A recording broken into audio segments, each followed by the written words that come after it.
Hi, இன்றைக்கி நம்ம வரகரிசி சாதம் எப்படி சமைக்கிறதுன்னு பார்க்க போகிறோம்.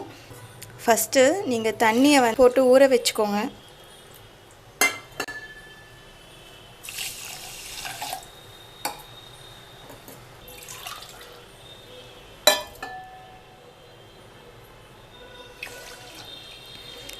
இப்போ நான் தண்ணி இதில் ஆட் பண்ணிட்டேன். 1 கப்பு வரகு எடுத்திங்கன்னா உங்களுக்கு 3 கப்பு வாட்டர் வேணும். ஒரு 20 மினிட்ஸ் இது நல்லா ஊறட்டும். இதை ஊறினதுக்கு அப்புறமா நான் அடுப்பில் வைக்க போகிறேன். அடுப்பில் வச்சு ஒரு 2 நிமிஷம் ஆகுது. இப்போ லைட்டாக கொதிக்க ஸ்டார்ட் ஆகுது தண்ணி.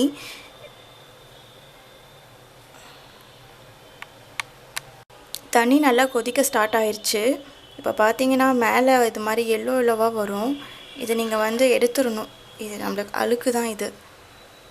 இப்போ நான் அடுப்பை மூடி வச்சுட்டேன். ஒரு 5 நிமிஷம் கழித்து நான் அடுப்பை அணைச்சிட போகிறேன். 5 நிமிஷம் ஆயிடுச்சு. இப்போ நான் அடுப்பை அணைச்சிட்டேன். இந்த பிளேட்டை நீங்கள் ரிமூவ் பண்ணாதீங்க. ஒரு 20 நிமிஷம் இது இப்படியே இருக்கணும். அதுக்கப்புறமா தான் இந்த பிளேட்டை நான் எடுக்க போகிறேன்.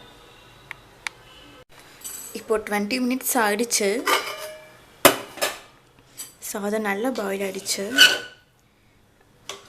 சுகர் பேஷண்ட்ஸ் நார்மல் ரைஸுக்கு பதிலாக இந்த திணை அரிசி அப்படின்னா வரகு சாமை இது மாதிரி நீங்கள் ப்ரிஃபர் பண்ணலாம்.